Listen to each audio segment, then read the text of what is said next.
सरस्वतीं च तां नौमि वागधिष्ठातृदेवताम् सरस्वतीं च तां नौमि वागधिष्ठातृदेवताम् देवत्वं प्रतिपद्यन्ते यदनुग्रहतो जनाः पातु नो निकषग्राव मतिहेम्नः सरस्वती प्राज्ञेतरपरिच्छेदं वचसैव करोति या। मां सरस्वती ने वंदन। पुराण प्रज्ञा प्रतिष्ठान ना आ हर वर्षनो जे प्रतिवर्षनो उपक्रम जेना द्वारा आयोजित थाय छे एवा महनीय पुरुष राजू भाई, अमारा पंकज भाई जे अमाराथी ज्येष्ठ ने श्रेष्ठ छे ए बन्नेना चरणों वंदन। ऑनलाइन माध्यमे अग्निपुराण नु अध्ययन करवा माटे उपस्थित अग्निपुराणना आ दिव्य ज्ञान श्रवण करवा माटे उपस्थित सौने मारा वंदन। परमपिता परमात्मा ने वंदन। अग्निपुराण नु सुंदर वक्तव्य जेमणे आप्युं छे एवा अग्निदेव जो अपना ब्राह्मणोना गुरु कहेवाय छे। आचार्य चाणक्य लखे अग्निर्देवः द्विजातीनां वर्णानां ब्राह्मणो गुरुः। अग्निदेव ए द्विजाति ब्राह्मण क्षत्रिय वैश्य आज द्विजाति कहेवाय छे, बधाना गुरु छे। ए अग्निदेव आपणे आ अग्निपुराणनुं श्रवण करावे छे। अत्यंत दिव्य छे अग्निपुराण। अग्निपुराणमां तमाम शास्त्रोनुं ज्ञान निहित छे। एमां खास करीने 328 थी मांडीने 88 के 83 अध्याय सुधीना जे अध्यायो छे, राजूभाઈએ जेम વાત કરી એમ કે ભાગવત વિદ્યાપીઠમાં આપણે ભણતા હતા ત્યારે જે શાસ્ત્રોનું અધ્યયન કર્યું એનું આલોડન અહીં આપણે કરવાનું છે, સિંહાવલોકન હે ને, બહુ વિસ્તૃત છે અહીં અગ્નિપુરાણની અંદર।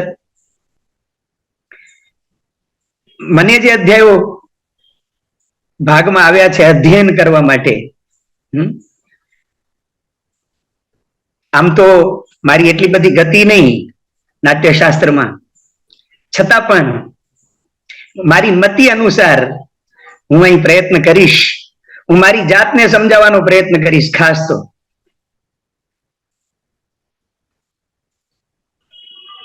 નાટ્યશાસ્ત્ર આપણું ભારતીય જે કાવ્યશાસ્ત્ર છે એનું એક અંગ છે।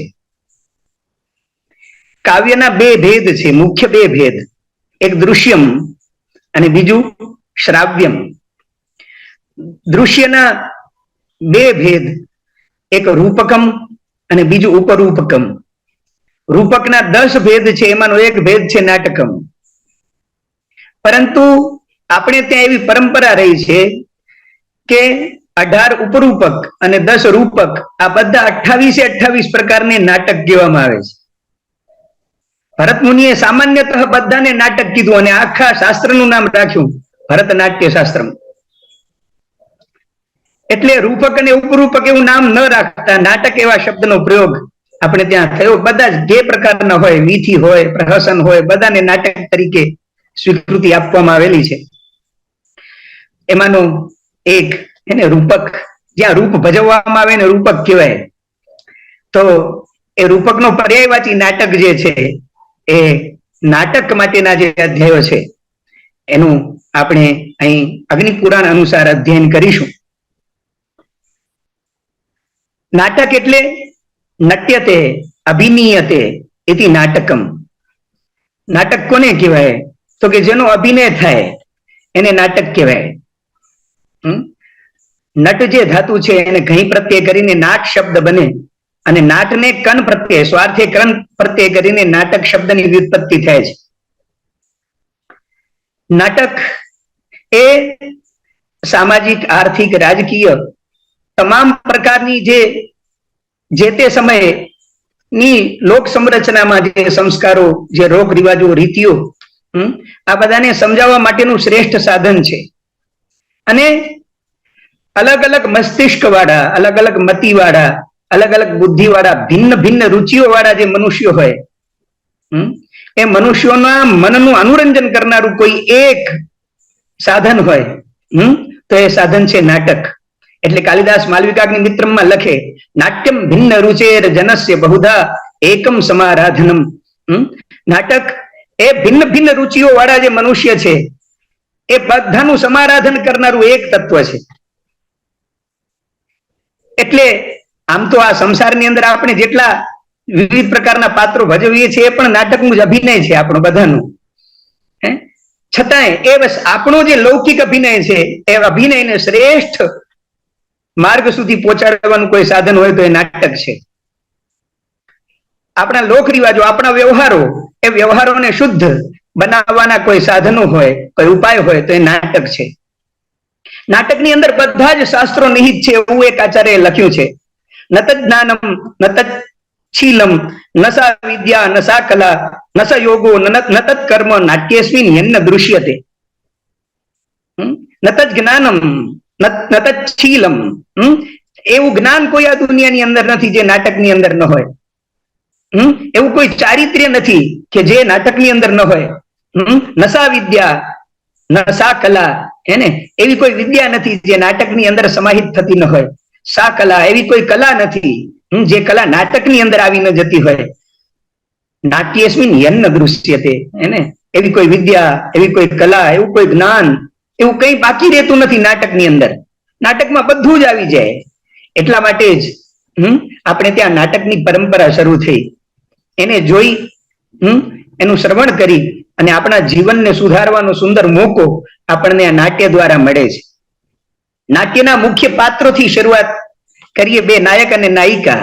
નાટકની અંદર મુખ્ય વસ્તુ છે અભિનય।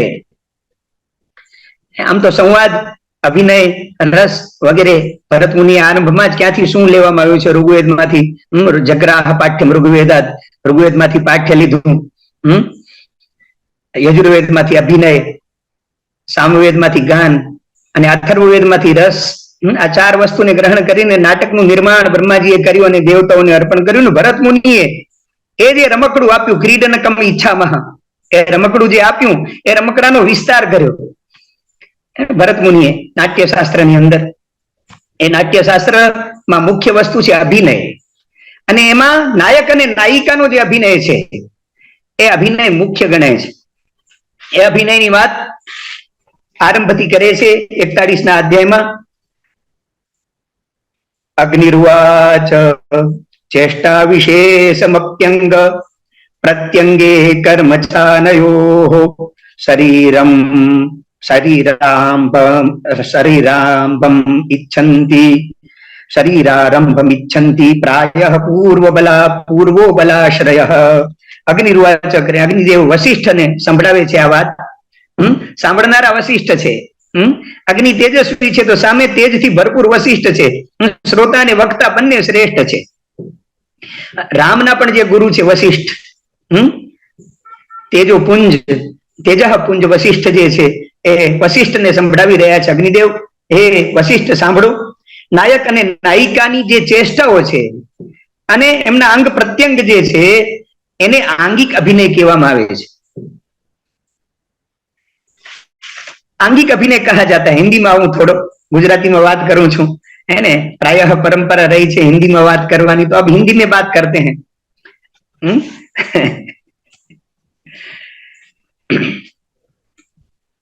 अभिनय के बारे में मैं बता रहा हूं।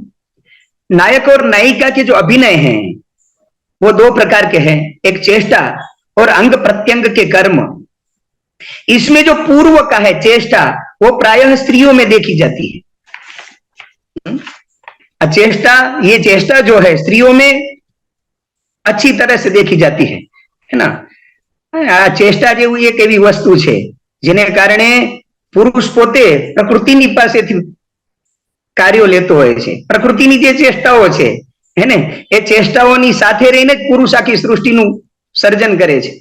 स्त्रियों ना हाव भाव एनी चेष्टाओ, स्त्रियों के जो हाव भाव होते हैं उनका ग्रहण करके ही पुरुष स्वयं आगे बढ़ता है। तो स्त्रियों की चेष्टा ही नाट्य में महत्व धारण करती है। और इस चेष्टा के बारे में किसी कवि ने लिखा है कि संचित्य संचित्य जगत समस्तम त्रय पदार्था हृदय प्रविष्टा इक्षोर विकारा मतय कवीनाम मुग्धांगना पांग तरंगितानी। कवि कह रहे हैं, बल्लाल सेन, कवि बल्लाल सेन ने भोज प्रबंध में कहा है, संचित्य संचित्य जगत समस्तम, समस्त जगत का मैंने चिंतन किया, विचार किया, और विचार से मुझे 3 वस्तुएं प्राप्त हुई जो श्रेष्ठ हो इस जगत में। कौन कौन सी हैं? तो उन्होंने कहा त्रय पदार्थ हृदय में प्रविष्ट, और वो 3 पदार्थ मेरे हृदय में प्रविष्ट हो गए। कौन कौन से 3 पदार्थ है जिन्होंने मेरे मन को मुग्ध किया? वो 3 पदार्थ में पहला पदार्थ है इक्षोर विकारा, ईख, ईख के जो विकार है, इक्षु के जो विकार, इक्षु में से बनी शर्करा, गुड़, और गुड़ और शर्करा से बने जो मिष्टान्न पदार्थ, मधुर पदार्थ हैं, वो पदार्थ मेरे हृदय में प्रविष्ट हुए हैं, पहला। दूसरा, मतय कवि नाम, कवियों की मति, जो मति से, जो कवियों की मति जो होती है वो सभी की मति से आक्रांत होती है। कवयः क्रांतदर्शिनः, कवि लोग जो होते हैं उनके विचार सभी से आक्रांत, सभी से ऊपर उठ के होते हैं, इसलिए उनकी जो मति है वो मुझे भाती है और मेरे हृदय में प्रविष्ट होती है। और तीसरा लिखा है, मुग्धांगना पांग तरंगितानी, मुग्धा जो स्त्री है, उस स्त्री के जो हाव भाव है, अंगों, उनके अंग के तरंग जो है, चेष्टाएं हैं, वो मेरे हृदय में प्रवेश करती है। इन चेष्टा के बारे में अग्निदेव वशिष्ठ को समझा रहे हैं कि वो चेष्टाएं प्रायः स्त्रियों में ही रहती है। पूर्व चेष्टा नाम का जो अंग है, चेष्टा नाम का अभिनय का जो अंग है, वो अंग पूर्व, पहले का जो है अबलाश्रय, स्त्रियों में ही रहता है। वो कितने प्रकार का है? तो कह रहे हैं 12 दैवसः, वो 12 प्रकार का है। लीला विलासः विच्छित्ति विभ्रमम किल किंचितम मोट्टाइतम कुट्टमितम विपोको ललितं तथा विकृतम क्रीडितं केलिः इति 12 दैवसः। ये 12 स्त्रियों के स्वभावज अलंकरण है। स्त्रियों को अलंकृत करने वाले, स्वभाव में से उत्पन्न होने वाले जो भाव हैं, जो स्त्रियों को अलंकृत करते हैं, स्त्रियों को सुंदर बनाने वाले भाव हैं। इसलिए तो किसी ने कहा है कि वो 16 प्राप्ते तु षोडशे वर्षे गर्द भी अप्सरायते, 16 वर्ष की जब स्त्री हो जाती हैं और उसमें ये जो भाव प्रकट होते हैं स्वभाव से ही, वो उनको अलंकृत कर देते हैं। और स्त्री यदि गर्दभी जैसी लगती हो तो भी सुंदर लगने लगती हैं इनके हाव भाव के कारण। वो हाव भाव 12 प्रकार के हैं। कवि कह रहे हैं कौन कौन से हैं? लीला विलास विच्छित्ति आदि, लीला विलास विच्छित्ति विभ्रम किल किंचित मोट्टाइत कुट्टमित विपोक ललित विकृत क्रीडित और गेली। भरत मुनि ने नाट्य शास्त्र में ये जो स्त्रियों के स्वाभाविक चेष्टाओं के भाव कहे हैं वो 10 ही कहे हैं, केवल 10 भरत मुनि ने नाट्य शास्त्र में। कौन कौन से हैं? लीला विलास विच्छित्ति विभ्रम किल किंचित मोट्टाइत कुट्टमित विपोक ललित विहृत, है ना, ये विकृत, इतने 10 ही बताए हैं। मगर अग्नि पुराण के रचयिता व्यास जी ने भरत मुनि से भी आगे बढ़कर 2 और जोड़ दिए। कौन कौन से? तो क्रीडित और केली। इस 10 का वर्णन भरत मुनि ने किया और 2 जोड़ के व्यास जी ने 12 कर दिए।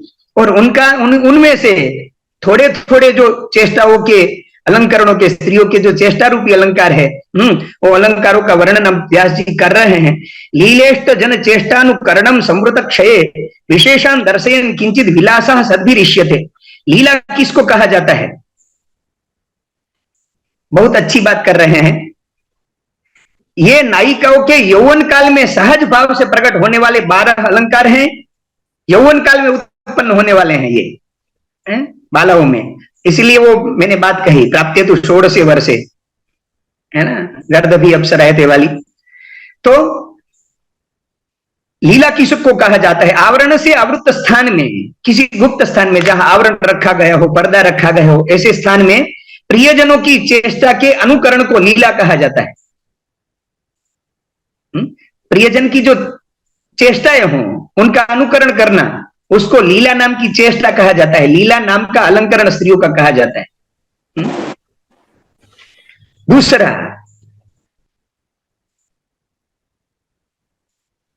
प्रियजन के दर्शन आदि से जो मुख और नेत्र आदि की चेष्टाओं में कुछ विशेष चमत्कार लक्षित होता है, उसको सूर्योदयजन विलास कहते हैं। विशेषान दर्शयन किंचित विलासः सद्भिरिष्यते। किसी कोई प्रिया, कोई नायिका अपने प्रिय का दर्शन कर ले और उसके दर्शन आदि से मुख और नेत्र आदि की चेष्टाओं में कुछ विशेष चमत्कार दिखाई दे, उसको सुरुजन विलास नाम की चेष्टा कहते हैं। तीसरी है मोटाइत, मगर उसको छोड़ के सीधे व्यास जी जाते हैं किल किंचित में। हर्ष से होने वाले हास और शुष्क रुदन आदि के मिश्रण को किल किंचित कहा गया है। अपने प्रिय का दर्शन कर हृदय में जो हर्ष प्रकट होता है, उससे हास और शुष्क रुदन आदि का मिश्रण जो स्त्रियों में प्रकट होता है, ऐसी जो चेष्टा है, ऐसा जो अलंकार है, उस अलंकार को किल किंचित कहा जाता है। उसके बाद व्यास जी ने विभोग का वर्णन किया है। विकारक को भी विभोग को ललितम सौ कुमारियतः।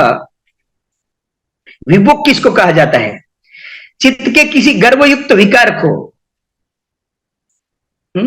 गर्वयुक्त जो विकार है, स्त्रियों के मुख में अहंकार आदि जो प्रकट होते हैं, ऐसे प्रिय को देखकर गर्व से छुप जाना, उसके सामने मुंह ऐसा बनाना कि मेरे ऐसे मुख में ऐसा भाव प्रकट करना जिससे अहंकार गर्व प्रकटित होता है, ऐसे भाव को विभोग कहा जाता है। इस विभोग नाम के भाव के उदय से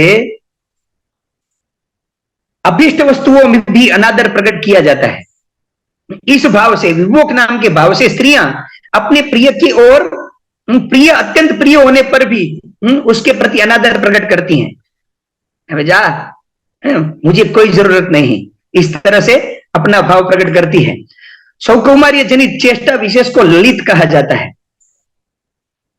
एकदम सरलता से, कोमलता के जो भाव को प्रकट किया जाए, कोमलता से जिस चेष्टा विशेष का प्रदर्शन किया जाए, उसको ललित कहा जाता है। उसके बाद अंग प्रत्यंग की जो चेष्टा हैं, उनका वर्णन करने जा रहे हैं।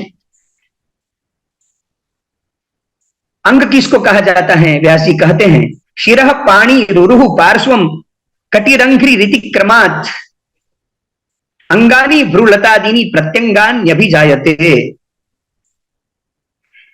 सिर, हाथ, वक्षस्थल, पार्श्वभाग, ये क्रमशः अंग हैं। भ्रूलता, भौह, भ्रमर आदि को प्रत्यंग या उपांग कहा जाता है। अंग प्रत्यंगों के प्रयत्न जनित कर्म चेष्टा विशेष के बिना नृत्य आदि का प्रयोग सफल कभी नहीं हो सकता, ऐसा व्यास जी कह रहे हैं। अंग प्रत्यंगयोः कर्म प्रयत्न जनितम बिना न प्रयोगः सिद्ध्यति। प्रयोग सिद्ध नहीं होता, 6वें श्लोक में ऐसा कहा गया है। अंग प्रत्यंग जो कर्म है, चेष्टा आदि है नायक नायिका की, उनके बिना नाटक जो है वो सिद्ध कभी नहीं होता, प्रयोग कभी सिद्ध नहीं हो पाता। क्वचित मुख्यम तिरश्चीनन क्वचित, ऐसे जो अंग प्रत्यंग की जो चेष्टाएं हैं वो क्वचित मुख्य रूप से और क्वचित तिरश्चीन रूप से उसका प्रयोग किया जाता है।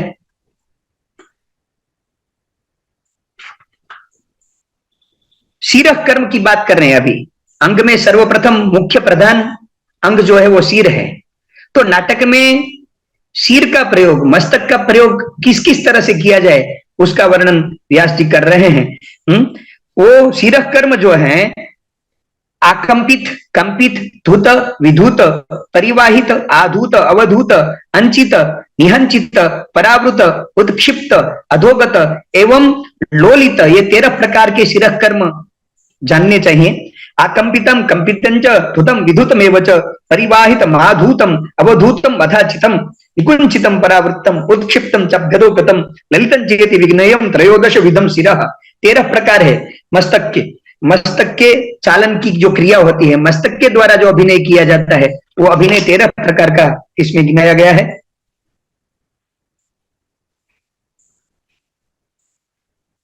भ्रू संचालन के जिन कर्मों की यहां चर्चा की गई है, उनके नाम नाट्य शास्त्र में इस तरह से कहे गए हैं। उत्क्षेप, आतन, भ्रुकुटी, चतुर, शिरस संचालन, क्षम्यताम, शिरस संचालन की विधि प्रकारों की विशद व्याख्या दृष्टिगोचर होती है भरत मुनि के नाट्य शास्त्र में।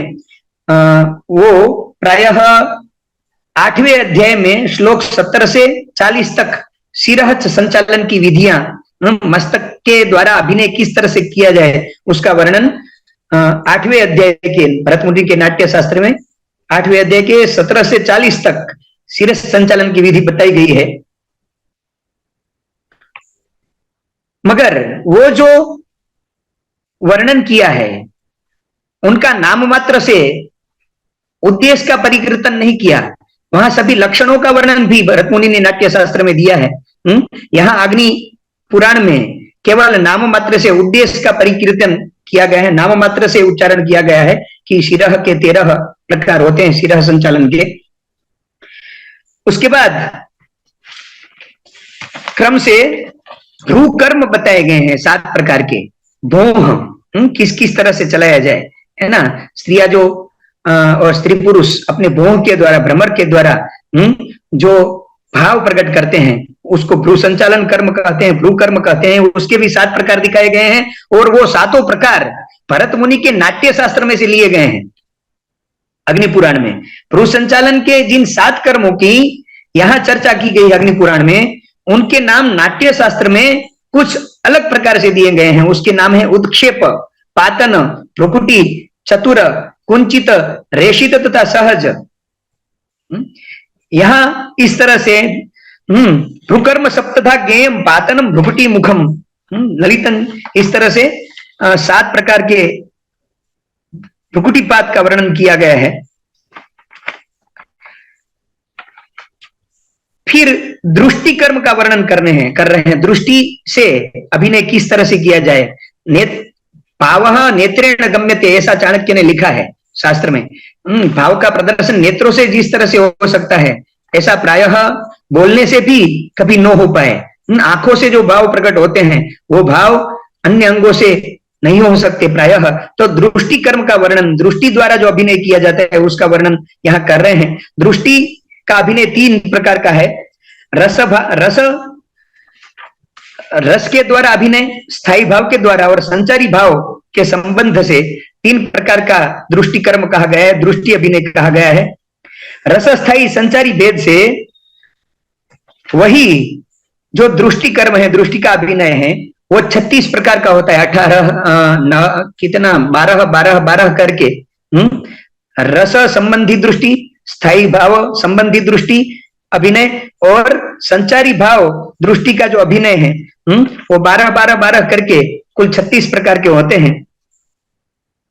उसमें जो रसजा दृष्टि है उसके कुल 8 भेद हैं।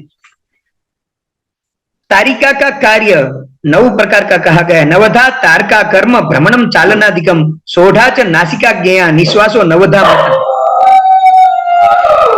आंख की पुतलियों का, आंख के अंदर की जो पुतलियां हैं उसके संचालन का, उसके द्वारा जो अभिनय का वर्णन किया गया वो 9 प्रकार का है। नासिका की गति, नाक की गति है, नाक चढ़ाऊ वगैरह वगैरह, तो उसकी जो गति है वो गति भी 6 प्रकार की। सोढ़ा च नासिका के अनुवाद में थोड़ा गलत लिखा है 16। सोढ़ा च नासिका ज्ञेया निश्वासो नवधा मतः। नासिका कर्म भी 6 प्रकार का कहा गया है। कौन कौन सा? नता, मंदा, विकृष्टा, स्वच्छ्वासा, विघूर्णिता, स्वाभाविकी, ये 6 प्रकार की नासिका कही गई है। नासिका की गति, ओष्ठ के 6 ओठ खुला हुआ, ओठ ने आडावड़ा करीने अभिनय करो, ओष्ठ के द्वारा अभिनय, वो भी कितने प्रकार। सोढ़ा ओष्ठ कर्मकम पाद्यम सप्तधा चिबुक क्रिया कलुषादि मुखम शोढ़ा ग्रीवा नवविधा स्मृता। ओष्ठ के कर्म 16 प्रकार के ऐसा लिखा है, मगर 16 नहीं, सोढ़ा माने 6 प्रकार के ओष्ठ के कर्म है। वो ओष्ठ के कर्म भी भरत मुनि के नाट्य शास्त्र में 8वें अध्याय में श्लोक 141 से 147 तक वर्णन किए गए हैं। ओष्ठ के कर्म विवर्तन, कंपन, विसर्ग, विनिगूहन, संदष्टक और समुद्भव है ना, इस प्रकार के ओष्ठ के कर्म बताए गए हैं। चिबुक क्रिया, चिबुक की क्रिया, दाढ़ी के, हडपची के जो कर्म हैं वो भी दिखाएंगे। वो भी 7 प्रकार के कहे हैं। वो 7 प्रकार यहाँ वर्णित नहीं की गए, तो भरत मुनि के नाट्य शास्त्र से हम ले रहे हैं। वो भी 7 प्रकार के हैं। वो कौन कौन से हैं? कुट्टन, खंडन, छिन्न,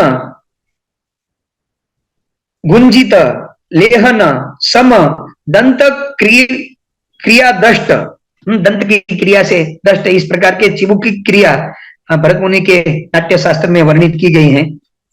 उसके बाद ग्रीवा संचालन, नृत्य क्रिया में आदि अभिनय में ग्रीवा का जो संचालन किया जाता है, वो ग्रीवा का जो संचालन है वो भी 9 प्रकार का कहा गया है। वो 9 प्रकार भरत मुनि के नाट्य शास्त्र के अनुसार समा, नता, उन्नता, रेचिता, कुंचिता, अंचिता, कलिता और निवृत्ता, इस प्रकार के 9 प्रकार वहां भरत मुनि के नाट्य शास्त्र में वर्णित किया गया है।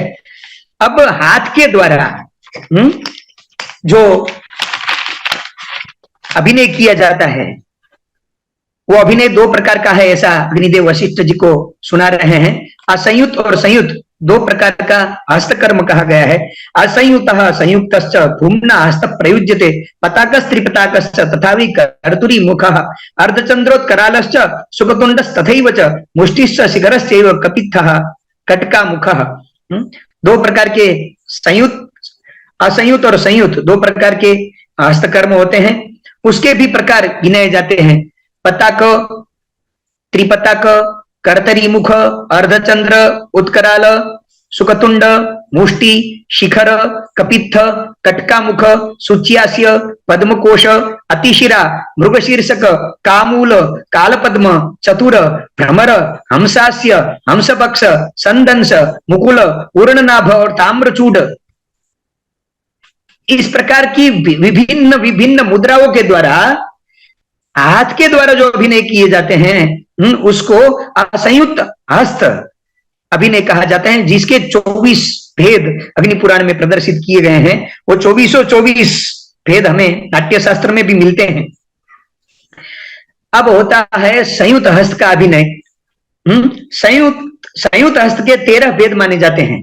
अंजलि, कपोत, कर्कट, स्वस्तिक, कटक, वर्धमान, असंग, निषध, दोल, पुष्प, पुट, मकर, गजदंत और बहिस्तंभ, यह 13 प्रकार के संयुक्त हस्त अभिनय का वर्णन अग्नि पुराण में किया गया है। वही वर्णन भरत मुनि के नाट्य शास्त्र में भी मिलता है।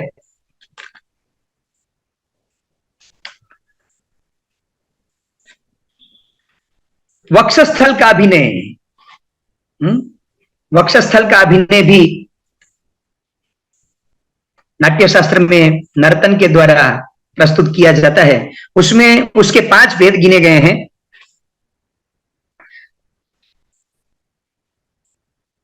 आभुग्न, निर्भुग्न, प्रकंपित, उद्वाहित और सम, ये 5 प्रकार यहाँ जो प्रायः वो नहीं दिए गए, प्रायः देखे श्लोक में, उरह पंचविधम स्यात्तु आभुग्न नर्तकादिकम, इस तरह से कह के छोड़ दिया है। आभुग्न नर्तकादि 5 प्रकार का उरह कर्म, वक्षस्थल का जो अभिनय है वो किया जाता है, ऐसा कहकर छोड़ दिया है। नाट्य शास्त्र के 9वें अध्याय में वो 5 का वर्णन किया गया है। अध्याय 9 श्लोक 223 से 232 तक आभुग्न, निर्भुग्न, प्रकंपित, उद्वाहित और सम, उनके सभी के लक्षण भी नाट्य शास्त्र में प्रदर्शित किए गए हैं। उन सभी का वर्णन यहाँ करना अशक्य है, इसलिए आगे बढ़ रहे हैं। यहाँ भरत मुनि का नाट्य शास्त्र भी मैं खोल के बैठा हूं, मगर सबका वर्णन करना अस्थान में है, यहाँ सब वर्णन नहीं कर पाएंगे, इसलिए क्षमा चाहता हूं। वो वर्णन करने की क्षमता भी मुझ में नहीं है। फिर उदर कर्म का वर्णन कर रहे हैं। उदर द्वारा अभिनय, उदरन त्वनति क्षामम खंडम पूर्णमिति त्रिधा, 3 प्रकार का उदर कर्म कहा गया है। उदर कर्म अनतिक्षाम, खल्व तथा पूर्ण, 3 प्रकार का होता है।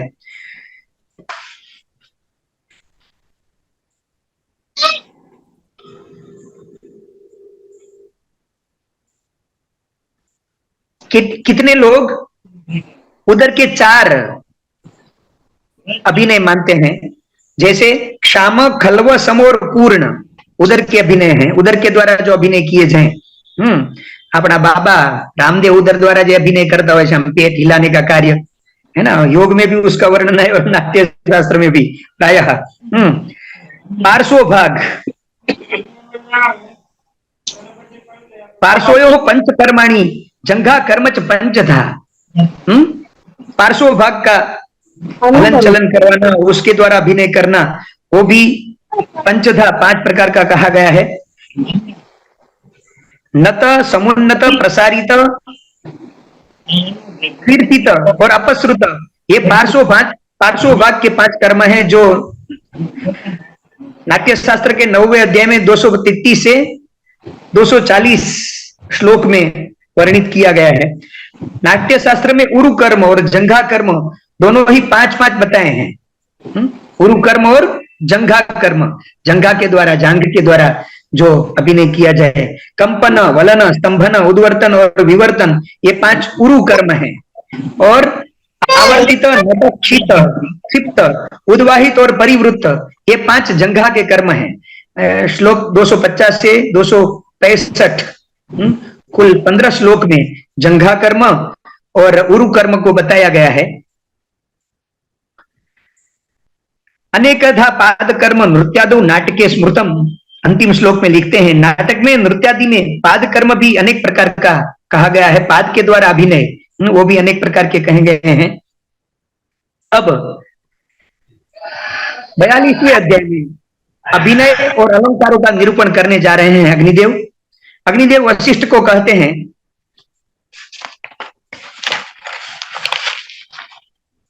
आभिमुख्यम नयनार्थान विघ्नेयोभिनयो बुधैः चतुर्धा संभव सत्व वागंगाहरणाश्रयः स्तंभादि सात्विको वागारंभो वाचिकांगिकः शरीरारंभ आहार्यो बुद्ध्यारंभ प्रवृत्तयः। अग्निदेव कह रहे हैं, नाटक की जो वर्ण्य वस्तु है उसको श्रोता के सामने, दर्शकों के सामने लाने वाला कोई प्रधान अंग हो तो अभिनय है। अभिनय ही ऐसा अंग है जो नाटक के अंदर निहित जो भाव हैं, वो भावों को श्रोताओं के अंदर संक्रमित करता है। अर्थात अभिनय का संक्षिप्त लक्षण, उसका गुण यहां अग्निदेव दर्शा रहे हैं कि अभिनय किसको कहा जाएगा। अभिमुख्यम नयन अर्थान विघ्नेय अभिनय बुधैः, जो लोगों ने अभिनय किसको कहा है, जो मुख्यतया नाटक के जो भाव हैं वो भावों को लोगों तक, श्रोताओं तक, दर्शकों तक पहुंचाने का कर्म करता है, वो ही अभिनय है। वो अभिनय कितने प्रकार का है तो अग्निदेव कहते हैं, स्तंभादि सात्विको वागारंभो वाचिक आंगिकः शरीरारंभ आहार्यो बुद्ध्यारंभ प्रवृत्तयः।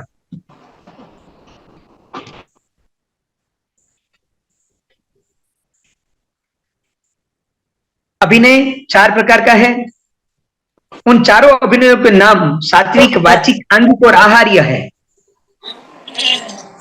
स्तंभ, स्वेद आदि सात्विक अभिनय है। सात्विक अभिनय किसको कहा जाता है तो कह रहे हैं कि स्तंभ, स्वेद, रोमांच, स्वरभंग, वेपथु, वैवर्ण्य, अत्रु और प्रलय, ये 8 सात्विक भाव है।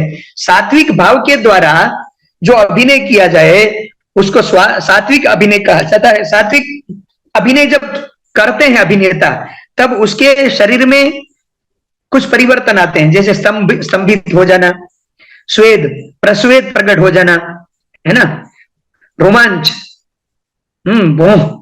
रुएं खड़े हो जाना, स्वर भंग होना, वेपथु कंपन होना, वैवर्ण्य रंग का परिवर्तन हो जाना, प्रलय, इस तरह के 8 जो सात्विक भाव है, इस 8 सात्विक भावों के सहित जिस अभिनय को प्रस्तुत किया जाए उस अभिनय को सात्विक अभिनय कहा जाता है। वाणी से जिसका आरंभ होता है वह वाचिक अभिनय है। वाणी के द्वारा जिसका अभिनय किया जाए, वागारंभ वाचिक, वाणी के द्वारा जिसका आरंभ किया जाए वो वाचिक है। वाचिक अभिनय आंगिक अभिनय किसको कहा जाता है? तो कह रहे हैं आंगिक शरीरारंभ, शरीर से आरंभ किए जाने वाले अभिनय को आंगिक अभिनय कहा जाता है। और आहार्य बुद्ध्यारंभ प्रवृत्तयः, बुद्धि से जिस अभिनय का आरंभ किया जाए उस अभिनय को आहार्य अभिनय कहा जाता है। अब कह रहे हैं, बहुत बढ़िया बात कर रहे हैं अग्निदेव, रसादि विनियोगोथ कथ्यते यतिमानतः तमंतरेण सर्वेषां अपार्थैव स्वतंत्रता। રસનું મહત્વ અહીં પ્રદર્શિત કરી રહ્યા છે અગ્નિદેવ। સંપૂર્ણ નાટકની અંદર જો રસ ન હોય, અભિનયની અંદર પણ રસ ન હોય તો માણસ ઉભા થઈને ચાલ્યા જાય, है ना। रस वगर कहीं पण सारू लागतुं नथी। ये बात, यह बात यहां प्रस्तुत करने जा रहे हैं। वो कह रहे हैं अग्निदेव कि रसादि का आधान अभिमान की सत्ता से होता है, उसके बिना सबकी स्वतंत्रता व्यर्थ ही है। अभिनय आदि की स्वतंत्रता व्यर्थ है। अभिनय हो, गान हो, है ना, पाठ्य संवाद हो, उन सभी की स्वतंत्रता जो है वो रस के बिना व्यर्थ है, ऐसा अग्निदेव कह रहे हैं। इसलिए रस का महत्व नाट्य के अंदर श्रेष्ठ है, रस होना आवश्यक है नाटक के अंदर। अब रस का वर्णन करने जा रहे हैं, सभी रसों का, है ना, क्रम से। सर्वप्रथम श्रृंगार का वर्णन कर रहे हैं। संभोगो विप्रम्भश्च श्रृंगारो द्विविध स्मृतः प्रच्छन्नश्च प्रकाशश्च तावपि द्विविधो पुनः विप्रलम्भाभिधानो यः श्रृंगारस्य चतुर्विधः पूर्वानुरागमानाख्यः प्रवास करुणात्मकः एतेभ्योऽन्ततरं जायमानं संभोग लक्षणं विवर्तते चतुर्धैव न च प्रागति वर्तते।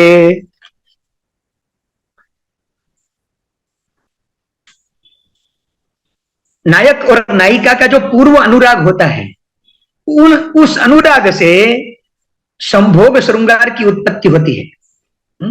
वो श्रृंगार कितने कितने प्रकार, तो वो कह रहे हैं कि संभोग और विप्रलंभ भेद से श्रृंगार दो प्रकार का है। उनके भी प्रच्छन्न और प्रकाश दो भेद पड़ते हैं, माने प्रच्छन्न संभोग और प्रकाश संभोग, विप्रलंभ प्रकाश, प्रच्छन्न विप्रलंभ और प्रकाश विप्रलंभ, इस तरह से दो दो भेद संभोग श्रृंगार और विप्रलंभ श्रृंगार के पढ़ते हैं। विप्रलंभ श्रृंगार के चार भेद और माने जाते हैं: पूर्वानुराग, मानव, प्रवास और करुणात्मक। इन संभोग और विप्रलंभ श्रृंगार में संभोग जो श्रृंगार होता है उसकी उत्पत्ति पूर्वानुराग आदि से होती है। नायिका का नायक की ओर जो पूर्व का अनुराग होता है उसके द्वारा, और नायक का नायिका की प्रति जो पूर्व का अनुराग होता है, पहले से जो प्रेम होता है, उस प्रेम के द्वारा इसे संभोग श्रृंगार की उत्पत्ति होती है। वह भी चार भागों में विभाजित होता है और पूर्व का अतिक्रमण नहीं करता। यह स्त्री और पुरुष का आश्रय लेकर स्थित होता है। स्त्री और पुरुष में वो उन दोनों का आश्रय लेकर संभोग श्रृंगार जो है वो अपनी स्थिति संभालता है। उस श्रृंगार की साधिका अथवा अभिव्यंजिका रति मानी गई है। रति के द्वारा संभोग श्रृंगार की उत्पत्ति होती है। उसमें वैवर्ण्य और प्रलय के सिवा अन्य सभी सात्विक भाव का उदय होता है। जो हम 8 भावों का वर्णन कर गए पीछे, उसमें वैवर्ण्य और प्रलय नाम के जो 8 भाव हैं, सात्विक भाव, वो संभोग श्रृंगार में नहीं होते। धर्म, अर्थ, काम और मोक्ष, इन चारों पुरुषार्थों से आलंबन विशेष से तथा आलंबन विशेष के वैशेषिक से श्रृंगार रस निरंतर उपचय वृद्धि को प्राप्त होते हैं। अभिनय श्रृंगार के 2 भेद और जानने चाहिए। वचन क्रियात्मक तथा नेपथ्य क्रियात्मक, ये 2 अभिनय श्रृंगार जो है उनके 2 भेद हैं। और उसके बाद हास्य रस का वर्णन करने जा रहे हैं कवि। हास्य रस का महत्व प्रदर्शित कर रहे हैं। हास्य चतुर्विधो लक्ष्य दंतः स्मित इति रीतः किंचिल लक्षित दंताग्रम हसितम फुल्ललोचनम विहसितम सस्वनम स्यात् जिह्वोपहसितं तु तत् सशब्दम पापहसितम अशब्दम अतिहासितम। हास्य के 4 प्रकार बताए गए हैं और हास्य जीवन में बहुत महत्व का है। हमारे पिताजी कहते हैं हास्यम शुद्धिउपास्यम। हास्य की उपासना वही कर सकता है जो शुद्ध बुद्धि वाला हो। शुद्ध बुद्धि वाला व्यक्ति ही हास्य की उपासना कर सकता है। और नाट्य में हास्य का बहुत महत्व है। अभी हंसने के लिए लोग वो लाफिंग सेंटर में जाते हैं और पैसे देके हंसते रहते हैं। हास्य जीवन में बहुत आवश्यक है। हंसते रहने से क्या होता है, हमारे कच्छ के हरिभाई कोठारी नाम के एक कवि हो गए जो पांडुरंग शास्त्री के दक्षिण हस्त गिने जाते थे। जब पांडुरंग शास्त्री जी प्रवचन करते थे तो प्रवचन काल में ही वो कविता की रचना करते थे। उन्होंने एक हास्य के ऊपर कविता प्रस्तुत की है। वो कविता मैं आपके सामने प्रस्तुत करने जा रहा हूं। जरा हंसता रमता जीवो जगत बदलाई जैसे, जरा हंसता रमता जीवो जगत बदलाई जैसे, सिर भार लई भरसो तो जीवन करमाई जैसे, सिर भार लई भरसो तो जीवन करमाई जैसे। हास्य घरेणું છે અનમોલું, સત્ય વચન ગીતાના હું બોલું, હસવાથી હરી તો હરખાશે જગત બદલાઈ જશે। સંત વદન તો હાસ્ય સદન છે, સંત વદન તો હાસ્ય સદન છે, ત્યાં તો ના કોઈનું દમન છે, એવા માનવનું મુખ નીરખો જગત બદલાઈ જશે, એવા માનવનું મુખ નીરખો જગત બદલાઈ જશે। સંતનું વદન એ હાસ્યનું સદન છે। અને આપણે જો સંત થવું હોય, સારા માણસ થવું હોય તો સતત હસતા રહેવું જોઈએ, હે ને? કારણ કે સંતનું વદન જ હાસ્યનું સદન છે, હાસ્યનું ઘર છે। ત્યાંનું કોઈનું, એમના મુખ ઉપર કોઈનું દમન ક્યારેય જોવા મળતું નથી। આવા માણસનું મુખ નીરખો તો જગત બદલાઈ જશે। એવી સરસ મજાની વાત હરિભાઈ કોઠારી કરે છે। હસતું મુખ તો સૌને ગમે છે, ઈશ તણું મન એમાં રમે છે, સ્મિત સાચું મુખે પ્રગટાવો। ખોટે ખોટા શું કહેવાય, પોતાના હાથે થપ્પડ મારીને હસતું ગાલ રાખવાનું એવું નહીં, હૃદયથી, હૃદયના ઊંડાણથી હસતા રહેવું જોઈએ। એમ કે સ્મિત સાચું મુખે પ્રગટાવો જગત બદલાઈ જશે। જરા હસતા રમતા જીવો જગત બદલાઈ જશે। દુઃખ ઉપર હસતા શીખ્યો જે, સુખની ચાવી પામ્યો ખરે તે, સદા આનંદે હૈયું સજાવો। હેને?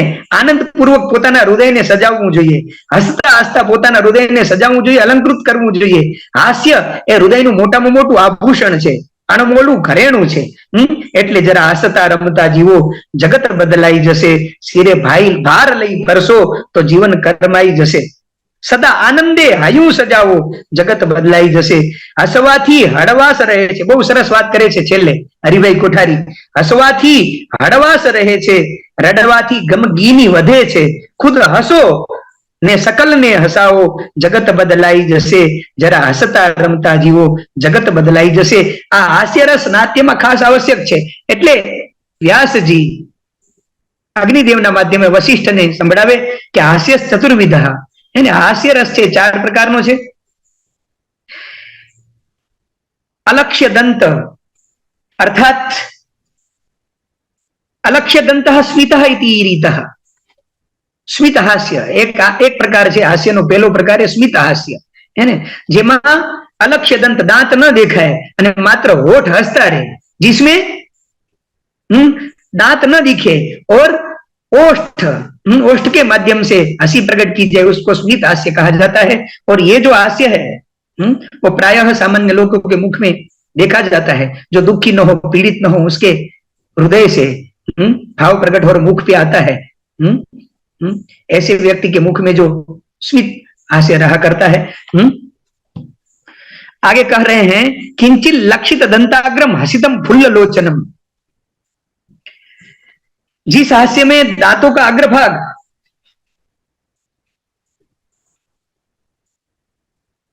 थोड़ा दिखाई दे और नेत्र उत्फुल्ल होने लगे, उस हास्य को हसित कहा जाता है। यह उत्तम पुरुषों की हंसी है। उत्तम पुरुषों के अंदर ये हंसी होती है प्रायः। ध्वनियुक्त हास को विहसित कहा जाता है। दांत खुलेला होय, होठ पण खुलेला होय અને એની અંદર થોડાક શબ્દો આવેલા હોય, હાસ્ય એમ કરીને, આવું જે હાસ્ય હોય એને વિહસિત, ધ્વનિયુક્ત હાસ્યને વિહસિત કહેવામાં આવે છે. વિહસિતમ સસ્વનમ સ્યાદ વિહ્વો પહસિતમ તુ તત. હસિત કોને કહેવાય? तो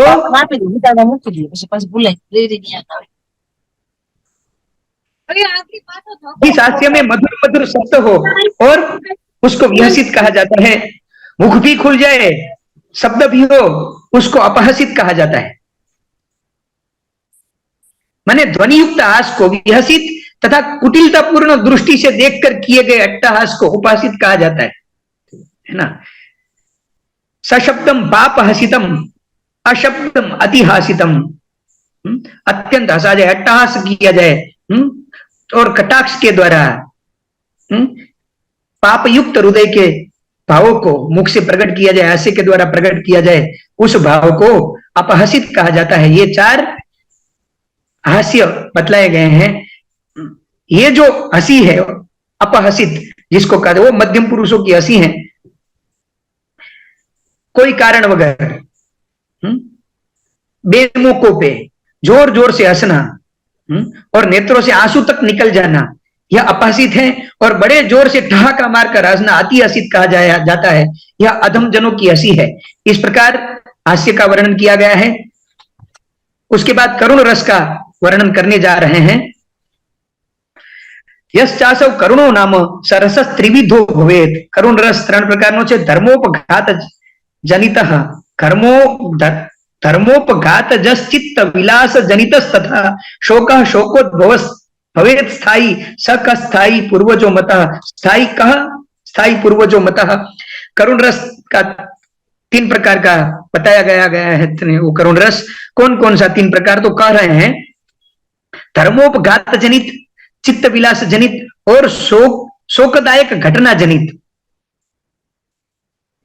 प्रश्न कर रहे हैं शोक जनित, शोक में कौन स्थायी भाव है? जो पूर्ववर्ती शोक से उद्भव हुआ हो वह शोक जनित कहा जाता है. उसके बाद रौद्र रस का वर्णन कर रहे हैं श्लोक 1 श्लोक में 13वें श्लोक में.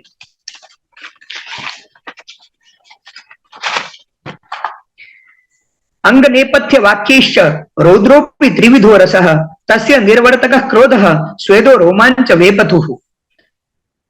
अंग कर्म, नेपथ्य कर्म और वाक कर्म, इनके द्वारा रौद्र रस के भी 3 प्रकार होते हैं. उसका स्थायी भाव क्रोध है. इसमें स्वेद, पसीना छा जाता है, रोमांच, सभी जो रुए हैं वो एकदम खड़े हो जाते हैं, वेपथु कंपन होने लगता है क्रोध में, आदि सात्विक भाव का उदय होता है. फिर वीर रस की बात कर रहे हैं. दानवीरो धर्मवीरो युद्धवीर इति त्रयम् वीरस्तस्य च निष्पत्तिर हेतुरुत्साह इष्यते. नाट्य में वीर रस भी होना चाहिए. वीर रस 3 प्रकार का है. दानवीर, धर्मवीर और युद्धवीर. वीर रस का उत्पादक हेतु कौन है? तो कर रहे हैं उत्साह. उत्साह वीर रस को उत्पन्न करने वाला है. जहां प्रारंभ में वीर का ही अनुसरण किया जाता है, परंतु जो आगे चलकर भय का उत्पादक होता है वह भयानक रस है. वीर रस आगे बढ़ के जो भयानक हो जाता है वीर रस में, शिवजी ने तांडव नृत्य करता જોઈએ કેટલું આમ ભયાનક લાગે એને પેલા વીર રસમાં પછી એકદમ ભયાનક રૂપ જટાટ વિક ગલત જલક. તો એ ભયાનક રસ પણ એમાંથી વીર રસની અંદરથી જ ઉત્પન્ન થઈ જાય છે. વીર रस से ही उत्पन्न होता है. भयानक रस उसका निष्पादक है भय नाम का स्थायी भाव.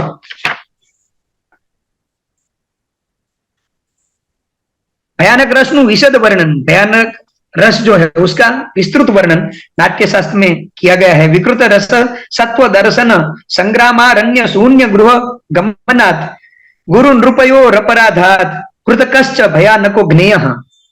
किस किस तरह से भयानक रस की उत्पत्ति होती है? तो कर रहे हैं विकृत रस सत्व दर्शन. विकृत रस वाले सत्व का जो दर्शन हो, संग्राम युद्ध का दर्शन होने से, अरण्य में जाने से, शून्य गृह, ऐसे कितने घर जो प्रायः लंबे समय से बंद पड़े हो ऐसे घर में प्रवेश करने से भी भय की उत्पत्ति होती है. गुरु नृपयो हो अपराधात, गुरु के अपराध करने से, गुरु का अपराध किया जाए तो भी भय की उत्पत्ति होती है. गुरु का अपराध कभी नहीं करना चाहिए, है ना। गुरु रुष्टे न शंकर त्राता, गुरु यदि रुष्ट हो जाए तो शंकर भी बचा नहीं पाते, इसलिए गुरु का अपराध नहीं करना चाहिए। गुरु का अपराध यदि किया जाए तो भय की उत्पत्ति हृदय में होती है, भय रस की उत्पत्ति, भयानक रस, भय के द्वारा भयानक रस की उत्पत्ति होती है।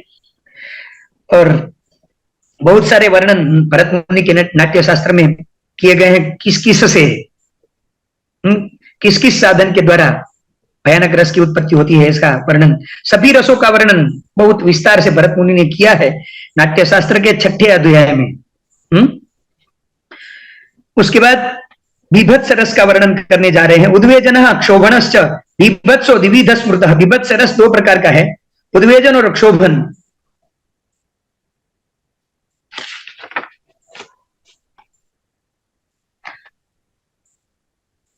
पूती दुर्गंध आदि से उद्वेजन नाम के बीभत्स रस का उत्पन्न होता है।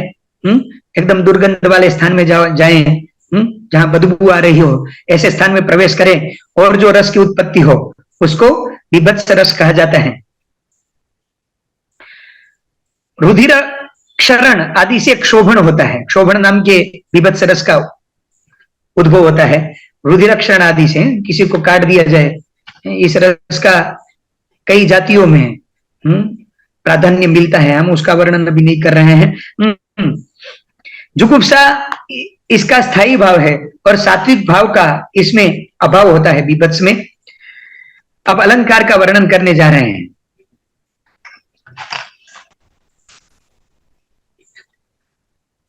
अलंकार का लक्षण पहले दे रहे हैं। काव्य शोभा करान धर्मान अलंकारान प्रचक्षते अलंकार ईष्णवस्तेच शब्दमर्थम उभौ त्रिधा। अलंकार किसको कहते हैं? तो कह रहे हैं काव्य सौंदर्य की अभिवृद्धि करने वाले, काव्य का जो सौंदर्य है उस सौंदर्य में जो अभिवृद्धि करने वाला धर्म है उसको अलंकार कहते हैं। वो अलंकार का लक्षण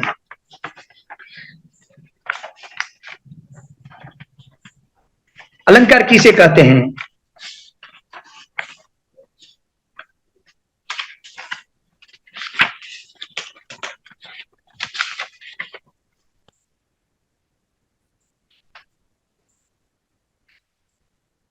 अलंक्रियते इति अलंकारः, जिसके अलंक्रियते अनेन, जिसके द्वारा अलंकार अलंकृत किया जाए उसको अलंकार कहा जाता है।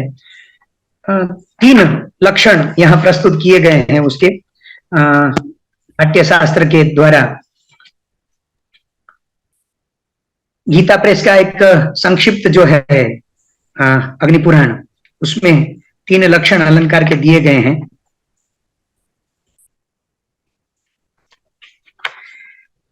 मगर ये जो लक्षण दिया है काव्य शोभा करण धर्मन, बहुत बढ़िया है, अग्निपुराण के द्वारा जो प्रस्तुत किया गया है उसका पीछे कवियों ने अनुसरण भी किया है। कवि काव्य शोभा करण धर्मन अलंकारन प्रत्यक्षते, इसका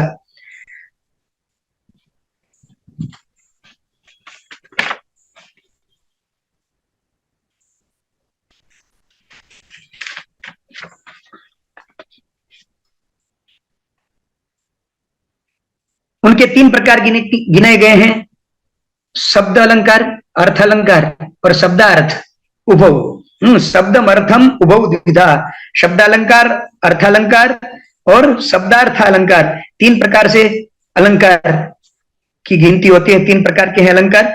ये व्युत्पत्त्यादिना शब्दम अलंकर्तुम यह क्षमाः शब्दालंकार माहुस्तान काव्य मीमांसका विदः।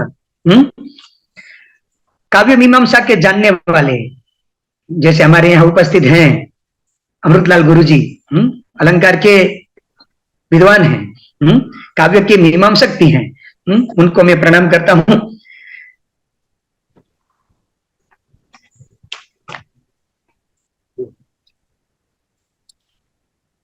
जो अलंकार व्युत्पत्ति अर्थात शब्दों की विशिष्ट संयोजन शैली द्वारा शब्द को अलंकृत करते हैं उन्हें काव्य शास्त्र में शब्दालंकार कहा जाता है। ये अलंकार 9 प्रकार के छाया, मुद्रा, उक्ति, युक्ति, गुंठन, वाक्य, अनुप्रास, चित्त और दुष्कर 9 प्रकार के शब्दालंकार गिने गए हैं।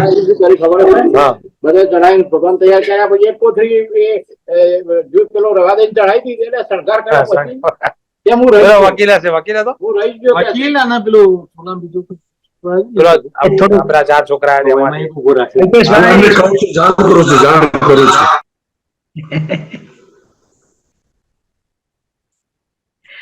પ્રણામ પ્રણામ રાજુભાઈ।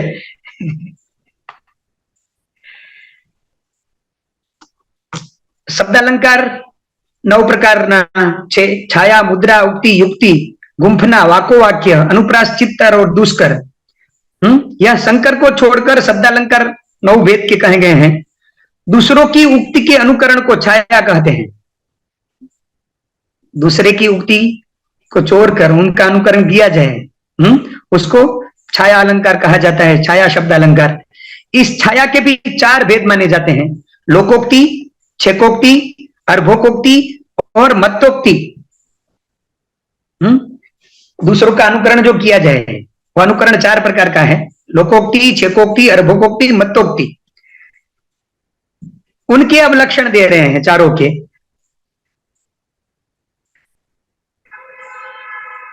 छाया सापि चतुर्विधा लोक छेकार भकोक्ति नाम ना मत्तोक्तेर अनुकारतः आभाणको ही लोकोक्ति ही। आभाणक को लोकोक्ति कहा जाता है। लोकोक्ति शब्द अलंकार। आभाणक माने कहावत, कहावतों का जो प्रयोग किया जाता है उसको आभाणक कहा जाता है। वो आभाणकों का जो प्रयोग किया जाए नाट्य में अलंकार के तौर पे तो उसको लोकोक्ति छाया अलंकार कहा जाता है, वो शब्द अलंकार है। ये उक्तियां सर्वसाधारण में प्रचलित होती हैं। जो रचना लोकोक्ति का अनुसरण करती है विद्वज्जन उसको लोकोक्ति छाया कहते हैं। विदग्ध नागरिक उसको छेक कहा जाता है, जो विद्वान हो। यहाँ बहुत है, जैसे राजू भाई, पंकज भाई, है ना, हमारे नरेंद्र गुरु जी सबसे बड़े छेक हैं, है ना, योगेश गुरु जी और अमृतलाल गुरु जी, ये सब जो है बड़े बड़े पंडित हैं, छेक। हाँ, उनकी जो उक्तियां हैं उनका अनुकरण किया जाए तो वो छेक छाया, छेकोक्ति छाया शब्दालंकार कहा जाएगा। और हम तो यही करते हैं प्रायः, जो गुरु जी के द्वारा प्राप्त होता है, विद्वान लोगों के द्वारा प्राप्त होता है, उसी का प्रयोग किया करते हैं। कला कुशल बुद्धि को वैदग्ध्य कहते हैं। कला से कुशल जो है, चतुष्षष्टि जो 64 कलाएं हैं, उससे कुशल जो बुद्धि है उसको वैदग्ध्य कहा जाता है। उस कलाओं के उल्लेख करने वाली जो रचना कवि जन करते हैं उसको छेकोक्ति छाया मानते हैं। फिर कहते हैं अर्भकोक्ति किसको कहते हैं?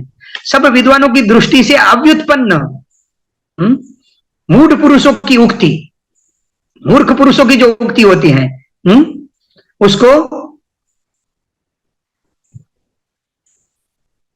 अर्भकोक्ति कहा जाता है। यहाँ अर्भक जो शब्द है उपलक्षण है ना, अर्भक माने बालक नहीं है ना, माने जो मूर्ख है उसको अर्भक कहा गया है यहाँ। तो मूर्ख लोगों की जो उक्ति है उनका अनुकरण यदि किया जाए, उस अनुकरण का अलंकारों में प्रयोग किया जाए, ऐसे जो शब्द अलंकार है उसको अर्भकोक्ति छाया अलंकार कहा जाता है। मत पागल की जो वर्ण क्रमहीन अश्लीलतापूर्ण उक्ति जो हो, अश्लील जो समाज में उसका प्रयोग न किया जाए, गाली आदि से युक्त, जो आज होली है, बनारस में जाएंगे होली के दिन तो वहां प्रायः बड़े बड़े जो उत्सव होते हैं बनारस में होली के दिन है, तो उत्सव में संपूर्ण उत्सव में गालियां ही बकते हैं। वो मोदी जी को भी गाली देंगे, अमित जी को भी गाली देंगे, मगर वहां क्या होता है कि वो गाली को कोई दोष नहीं मानते, है ना, वो दोष नहीं गिना जाता। मगर इसमें यदि शास्त्र में उसका प्रयोग किया जाए तो वो तो रूढ़ी है। वहां बनारस में यदि जाएंगे तो वहां आज के दिन जो प्रसंग बनाए जाएंगे तो वहां गालियां बकते हैं, सब एक दूसरे को गाली देते हैं, होली है भाई बुरा मत मानो, बुरा मत मानो होली है, ऐसा कह के वो गाली भी बकते हैं एक दूसरे को।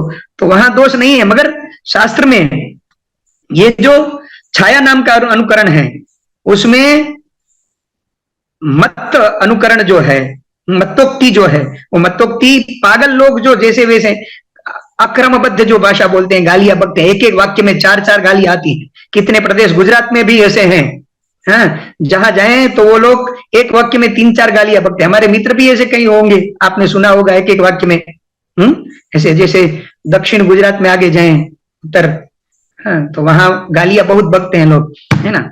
उन लोगों की यदि काव्य में अलंकार के तौर पे उनकी उक्तियों का प्रयोग किया जाए तो उसको, अश्लील भाषा का प्रयोग किया जाए तो उसको मत्तोक्ति कहा जाता है। उसका अनुकरण करने वाली रचना मत्तोक्ति छाया मानी जाती है। यह यथावसर वर्णित होने पर सुशोभित होते हैं। अवसर पर यदि उसका प्रयोग किया जाए, जैसे विवाह में वेवाण दूधनी हवादनी ने पादो डुआ जिद्दुआ जाए, पाडे मारी पाटू ही तो वोय वोय करती जाए, छोको वाकणियो, है ने। जયારે समय હોય ત્યારે કેવું सुंदर लागे, है ने। आ रीते जे काव्य है तो काव्य में इस तरह का प्रयोग है, मत्तोक्ति छाया उसको माना जाता है शब्दालंकार में। जो विशेष अभिप्राय के द्वारा कवित्व शक्ति को प्रकाशित करती हुई सहृदयों को प्रमोद प्रदान करती है, उसको मुद्रा कहा जाता है ना। छाया का वर्णन अब तक हुआ शब्दालंकार में। जो 9 प्रकार की शब्दालंकार 9 प्रकार के गिने गए, उसमें प्रथम छाया का वर्णन अब तक किया। मुद्रा की बात कर रहे हैं। मुद्रा किसे कहा जाए? विशेष अभिप्रायों के द्वारा कवित्व शक्ति को प्रकाशित करती हुई सूर्योदयों को प्रमोद प्रदान करने वाली मुद्रा कही जाती है। माने मुद्रा शब्दालंकार किसको कहा जाता है? जो सूर्योदयों को आनंद प्रकट करे। हमारे मत से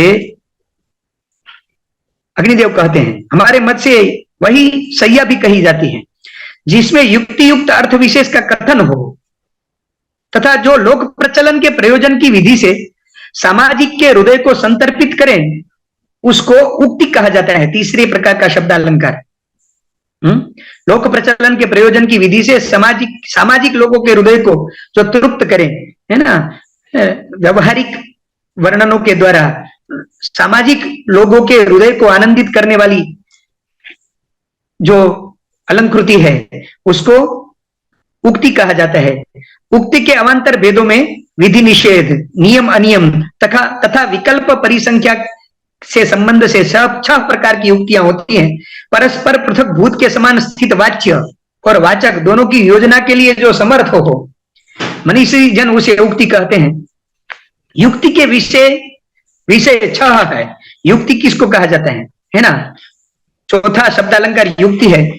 युक्ति कौन है? तो कह रहे हैं कि परस्पर पृथक भूत के समान स्थित वाच्य और वाचक दोनों की योजना के लिए जो समर्थ हो, वाच्य और वाचक दोनों की योजना के लिए जो समर्थ हो, वो युक्ति है।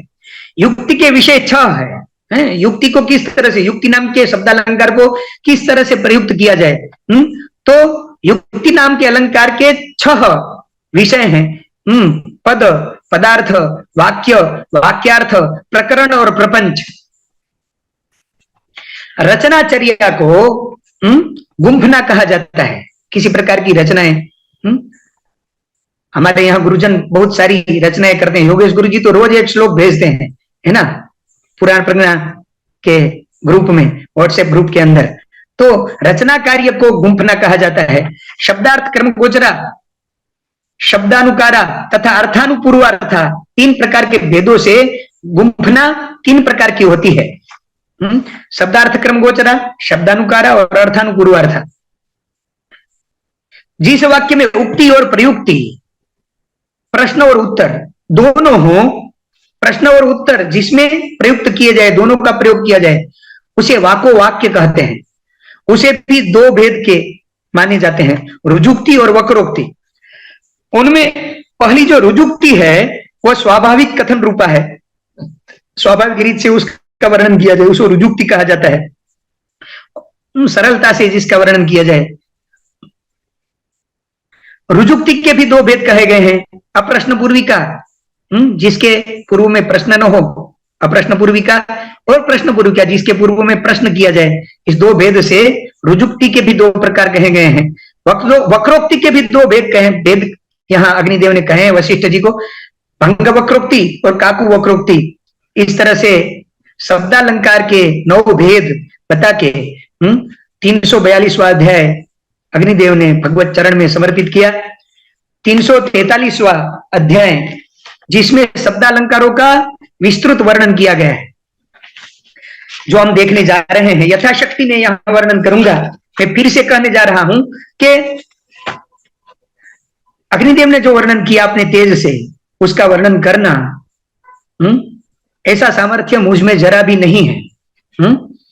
और गुरुजनों के सामने जो ज्ञान के हिमालय हैं, उनके सामने बर्फ की फैक्ट्री, इनकी फैक्ट्री डालने में जा रहा हूं। ये मेरा समझे अर्भकोक्ति ये मेरी है ना।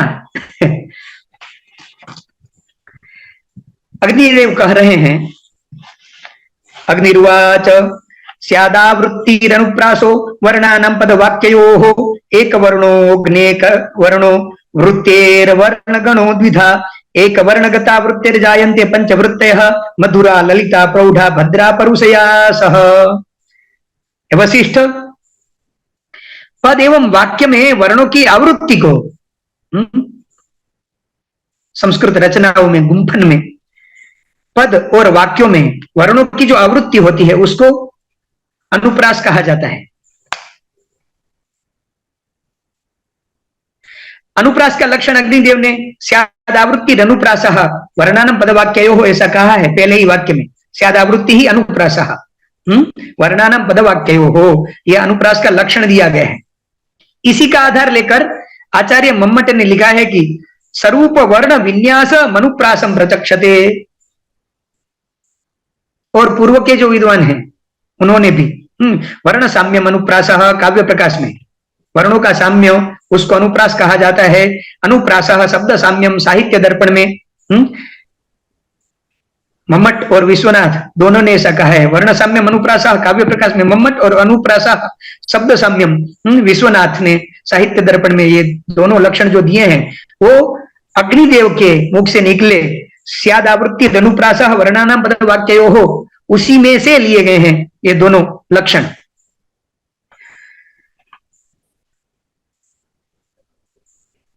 वृत्त्यनुप्रास के वर्ण समुदाय को दो प्रकार के वृत्त्यनुप्रास के वर्ण समुदाय दो प्रकार के होते हैं। आवृत्ति वो दो प्रकार के होते हैं, एक वर्ण और अनेक वर्ण की आवृत्ति। नाट्य शास्त्र में भरत ने उपमा, दीपक, रूपक और यमक ये चार अलंकार माने हैं। व्यास जी ने अनुप्रास का उल्लेख किया है। पामह ने अपने से पूर्व अनुप्रास की मान्यता को स्वीकार किया है। वृत्त्यनुप्रास के अग्नि पुराणोक्त लक्षण का भाव लेकर भोजराज ने सरस्वती कंठाभरण में इस प्रकार कुछ लिखा है। मुहुरावर्त्य मानेषु यह स्वर वर्गीयेषु वर्तते काव्य व्यापो संदर्भो वृत्ति इत्यभिधीयते। वृत्त्यनुप्रास किसको कहा जाता है, इसका लक्षण सरस्वती कंठाभरण में भोजराज ने इस तरह से दिया है। आचार्य मम्मट एकस्य अपि असकृत परः, इस तरह से इस सूत्रभूत वाक्य के द्वारा अग्नि पुराणोक्त लक्षण का संकेत दिया है। इसी भाव को कविराज विश्वनाथ ने इस तरह से दिया है। अनेकस्य एकधा साम्यम असकृत वाक्य अनेक था एकस्य सकृत अप्येष वृत्त्यनुप्रास उच्यते। इस तरह से सभी कवियों ने अग्नि पुराण का जो अनुप्रास का लक्षण दिया गया है, अनुवृत्ति का जो लक्षण दिया है, शब्दों के अनुप्रास का लक्षण, अनुप्रास अलंकार का, तो अनुकरण किया है सभी ने, कवियों ने। वह आवृत्ति एक वर्ण व अनेक वर्ण की होती है। एक वर्णकृत जो आवृत्ति है उसके 5 प्रकार अग्निदेव ने कहे हैं। मधुरा, ललिता, प्रौढ़ा, भद्रा और परुषा। अग्निपुराण में 5 आवृत्तियों का वर्णन है। वहां अग्निपुराण के परवर्ती जो आचार्य हैं उन्होंने अन्य वृत्तियों का भी उल्लेख किया है। भोजराज ने 3 वृत्तियां मानी है, सौकुमार्य, प्रौढ़ी और मध्यमत्व। साथ ही वृत्ति के 12 भेदों का उल्लेख किया है, जैसे गंभीरा, ओजस्विनी, प्रौढ़ा, मधुरा, निष्ठुरा, श्लथा, कठोरा, कोमला, मिश्रा, परुषा, ललिता और अमिता। अग्निपुराण में जो 5 वृत्तियों का वर्णन किया है, भोजराज ने वो 5 वृत्तियों को अपनी जो 12 वृत्ति है एक वर्ण वाली जो वृत्त्यनुप्रास उसमें समाविष्ट की है। पांचों पांच में से जो एक है जिसका नाम भद्रा है, भद्रा के नाम पे उन्होंने कोमला ऐसा नाम भोजराज ने अपनी ग्रंथ में सरस्वती कंठाभरण में दिया है। अब पांचों पांच जो वृत्ति हैं उनके लक्षण यहां देने जा रहे हैं। तो प्रथम वृत्ति जो है उसको ललिता कहा, मधुरा कहा जाता है। मधुरा वृत्ति के बारे में वर्णन करने जा रहे हैं। प्रथम मधुरायांच वर्गांताद अधो वर्ग्यारुणौ स्वनौ रस्व स्वरेणांतरितौ संयुक्तत्वम नकारयोः। मधुरा वृत्ति में क्या होता है? मधुरा वृत्ति की रचना में वर्गांत पंचम वर्ण के बाद उसी वर्ग के अक्षर तथा र, ण, म और न ये वर्ण रस्व स्वरों के अंतरित रस्व स्वरों के साथ प्रयुक्त होते हैं तथा दो नकारों का संयोग भी रहा करता है। वर्गीय वर्णों की आवृत्ति 5 से अधिक बार नहीं करनी चाहिए, ऐसा अग्निदेव कह रहे हैं मधुरा वृत्ति में। महाप्राण वर्ग के दूसरे और चौथे अक्षर खचठप और घचठप है ना, ये जो 5 जो अक्षर हैं है ना, उसका महाप्राण और दूसरा ऊष्म जो वर्ण है श श स, इनके संयोग से युक्त उत्तरोत्तर लघु अक्षर वाली रचना उसको मधुरा कहा गया है। मधुरा का लक्षण भोजराज ने सरस्वती कंठाभरण में इस तरह से दिया है। किं जलक संगी सिंजान भृंग लांछित चंपकः अयम मधुरूपैति त्वाम चंडी पंकज दंतुरः। इसमें हुबहू जैसा वर्णन अग्निदेव ने किया है उसी तरह का वर्णन यह किया गया है। किंचल का संगी सिंजान भृंग लांछित चंपकः, एक वर्ण की आवृत्ति क्रमशः अर्थ अयम मधुरूपैति त्वाम चंडी पंकज दंतुरः, इस तरह से है ना, इस तरह से लक्षण भोजराज ने दिया है। यहाँ तो सिर्फ लक्षण दिया, उदाहरण नहीं दिए गए हैं। अग्निपुराण में पीएचडी का विषय बन जाए इस तरह का वर्णन हो सकता है ना, यहाँ उदाहरण नहीं दिए गए तो कोई एक बालक ये ले ले सब लक्षण जो अध्यायों में नाट्य शास्त्र और काव्य शास्त्र के लक्षण दिए हैं, लक्षण उठाए और चारों ओर से उदाहरण इकट्ठा कर, अथवा तो हमारे कविवर गुरुजन जो हैं उन गुरुजनों के माध्यम से जिन्होंने काव्य सीखे हैं, काव्य की रचना सीखी है, वो पीएचडी का विषय लेकर अपनी काव्य रचना बनाकर एक नया विषय प्रस्तुत कर सकते हैं अग्निपुराण के माध्यम से। मधुरा वृत्ति का लक्षण दिया, उसके बाद ललिता का वर्णन करने जा रहे हैं। ललिता किसको कहते हैं? ललिता वृत्ति ललिता बल भूइष्ठा प्रौढ़ा सा पण वर्गजा ऊर्ध्वम रेफेण युज्यन्ते नट वर्गो न पंचमा। ललिता में वकार और लकार का अधिक प्रयोग होता है। वकार से कौन कौन के वर्णों का प्रयोग होता है? दंत्योष्ठ्य वर्ण, और लकार से दंत्य वर्ण समझने चाहिए। भोजराज ललिता का उदाहरण इस तरह से देते हैं। द्राविडी नाम ध्रुवम लीला रेचित भ्रूलते मुखे आसज्य राज्य भारम स्वम सुखम स्वपिति मनमथः, है ना। सरस्वती कंठाभरण के दूसरे अध्याय का 200वां श्लोक है ये उसका उदाहरण है। उसके बाद ललिता के बाद प्रौढ़ा का वर्णन करने जा रहे हैं अग्निदेव। प्रौढ़ावृत्ति किसको कहते हैं? जिसमें ऊर्ध्वगत रेप से संयुक्त पकार णकार एवं वर्गीय वर्ण प्रयुक्त होते हैं, किंतु टवर्ग और पंचम वर्ण नहीं रहते। टवर्ग का जिसमें अभाव रहता है और पंचम वर्ण का जिसमें अभाव रहता है उसको प्रौढ़ा कहा जाता है। उसका लक्षण भोजराज इस तरह से देते हैं। भोजराज के मत से इस प्रौढ़ा नाम की जो वृत्ति है, वृत्ति अनुप्रास है, उसमें प्रायः मूर्धन्य, अंतस्थ और संयोग पूर्व गुरु वर्णों का प्रयोग किया जाता है। यथा कृत्वा पुंवत पातमुच्चैर भृगुभ्याम मूर्धनि प्रावणाम जर्जरा निर्जरौघाः कुर्वन्तीद्याम उत्पतन्तं स्मरार्थं स्वर्लोक स्त्रीगात्र निर्वाण मत्र। इस तरह का सरस्वती कंठाभरण का उदाहरण यहां दिया गया है। कुछ स्पष्ट नहीं दिख रहा है, जेरोक्स ठीक नहीं है, इसलिए आगे बढ़ रहा हूं। कोमलावृत्ति चौथी है, वृत्तिनुप्रास के एक वर्ण वाली, उसमें वो भद्रावृत्ति अग्निदेव ने कहा, उसका नाम भोजराज ने कोमलावृत्ति कहा है। कोमलावृत्ति किसको कहा जाता है? कोमलावृत्ति का की रचना, गुंफन किस प्रकार से किया जाए, किस प्रकार से किया जाए, उसका वर्णन करने जा रहे हैं। जिसमें भद्रायाम परिशिष्टा स्युः परुषा साभिधीयते भवति यस्याम ऊष्माणः संयुक्तस्तत्तदक्षरैः अकार वर्जमावृत्तिः स्वराणाम अति भूयसी अनुस्वार विसर्गौ च पारुष्याय निरंतरौ। कह रहे हैं कि कोमलावृत्ति किसको कहते हैं? कि जिसमें अवशिष्ट, असंयुक्त, रेफ, नकार आदि कोमल वर्ण प्रयुक्त होते हैं, वह भद्रा अथवा कोमलावृत्ति मानी जाती है। भोजराज उसका भी उदाहरण देते हैं भद्रा का, कोमला का। दारुण रणे रणंतम करी दारुण कारणम कृपानंते रमण कृते रण रण की पश्यति तरुणी जनो दिव्य। इसमें सभी जगह ण का प्रयोग किया गया है।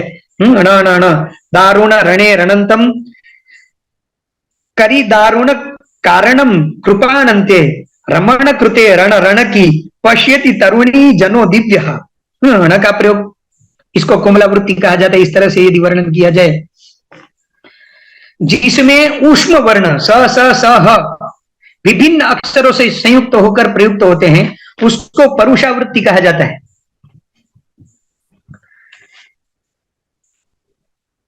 ऊष्म वर्ण स स स ह का विभिन्न अक्षरों से संयुक्त होकर, ऊष्म अक्षर अन्य अक्षरों के साथ संयुक्त हो और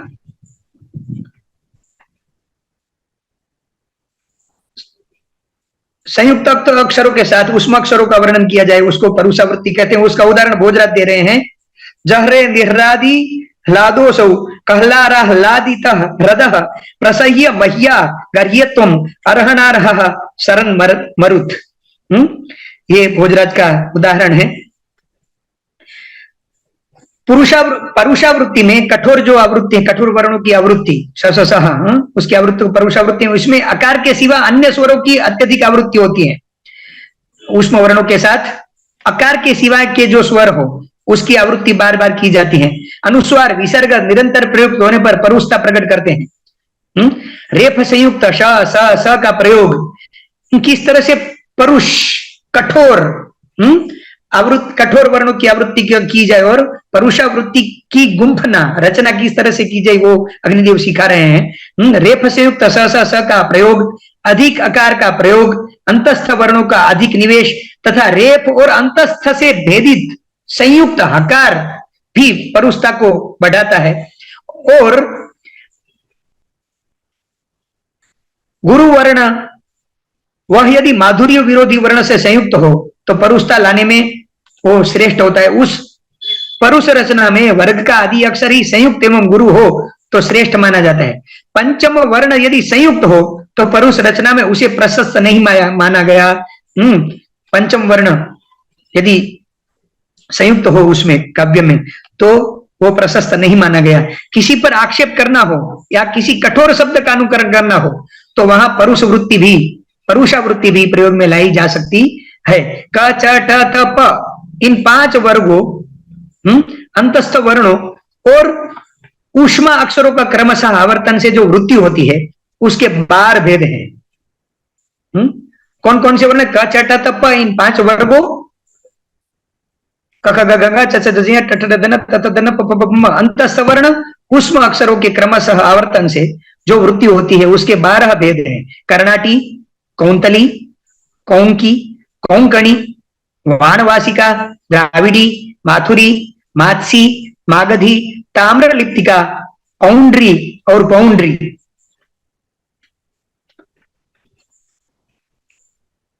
अग्निपुराण वर्णित इन वृत्तियों के देश भेद से जो 12 भेद हैं, देश के माध्यम, कर्नाटक की कर्णाटी, कौंतल की कौंतली, कुंतल की कौंतली, कोंक देश की कोंकी, कोंकण की कोंकणी, वनवास की वाणवासी की, द्रविड़ की द्राविडी, मथुरा की माथुरी, मत्स्य देश की माछी, मगध की मागधी। इस तरह से देश के अनुसार 12 भेद जो माने गए हैं उन्हें भोजराज ने सरस्वती कंठाभरण में जैसे के तैसे है ना उठाकर छोड़ दिया और उनके उदाहरण उदाहरण वहां प्रस्तुत किए हैं वो वहीं द्रष्टव्य हैं। दूसरे अध्याय के 78 से 71 तक की कारिका में वो देखने मिलता है। सभी ये जो देश भेद से जो वृत्तियों का वर्णन किया है वो दूसरे अध्याय के 78 से 71 कारिका में। अब यमक अलंकार को प्रस्तुत करने जा रहे हैं। अनेक वर्णा वृत्तिरिया 11वां श्लोक है अग्निपुराण अध्याय 343। अनेक वर्णा वृत्तिरिया भिन्नार्थ प्रतिपादिका यमकम साव्यपेतं च व्यपेतं चेति तद्विधा आनंतर्याद अव्यपेतं व्यपेतं व्यवधानतः द्वैविध्येना नयोः स्थान पाद भेदा चतुर्विधम आदि पादादि मध्यांतेष्वेक द्वित्रि नियोगतः सप्तता सप्तपूर्वेण चेत पादेनोत्तरोत्तरः एकद्वित्रि पदारंभ तुल्यः षोडा तदा परम। इस तरह से 11 से लेकर 17वें श्लोक तक यमक अलंकार का वर्णन किया गया है। अनेक वर्णों की जो आवृत्ति होती है वह यदि भिन्न भिन्न अर्थों की प्रतिपादिका हो तो उसे यमक कहते हैं। यमक दो प्रकार का होता है, अव्यपेत यमक और व्यपेत यमक। निरंतर आवृत्ति होने वाला अव्यपेत और व्यवधान से आवृत्ति होने वाला व्यपेत कहा जाता है।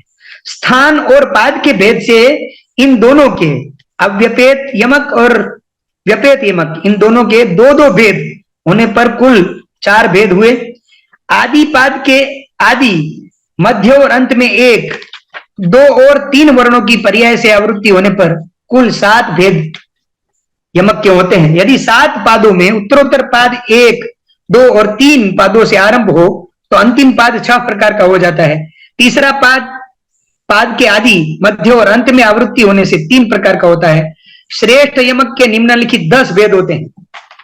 पादांत यमक, कांची यमक, समुद्ग यमक, विक्रांत यमक, वक्रवाल यमक, संदष्ट यमक, पादादि यमक, आम्रेडित यमक, चतुर्व्यवसित यमक तथा माला।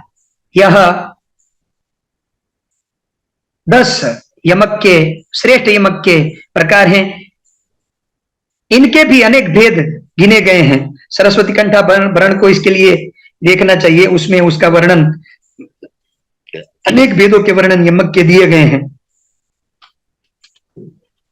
फिर चित्र काव्य का वर्णन किया गया है। सूर्योदयजन भिन्नार्थवाची पद की आवृत्ति को स्वतंत्र एवं अस्वतंत्र पद के आवर्तन से 2 प्रकार की मानते हैं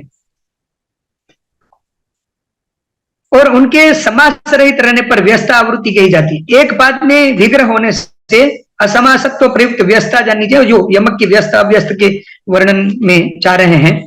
और चित्रकाव्य किसको कहा जाता है उनका वर्णन कर रहे हैं 18 से 21वें श्लोक नंबर 18 से 21वें श्लोक में, है ना।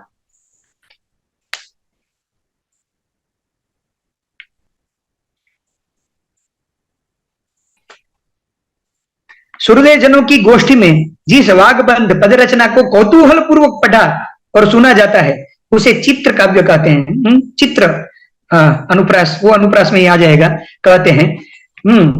चित्र के 6 भेद हैं। कौन कौन से? तो वर्ण, स्थान, स्वर, आकार, गति और बंध।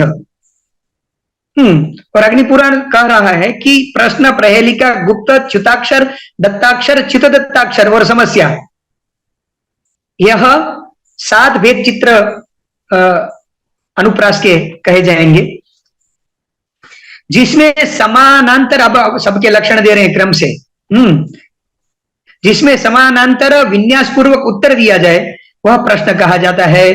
और वह एक पृष्ठोत्तर और द्विपृष्ठोत्तर के भेद से 2 प्रकार का होता है।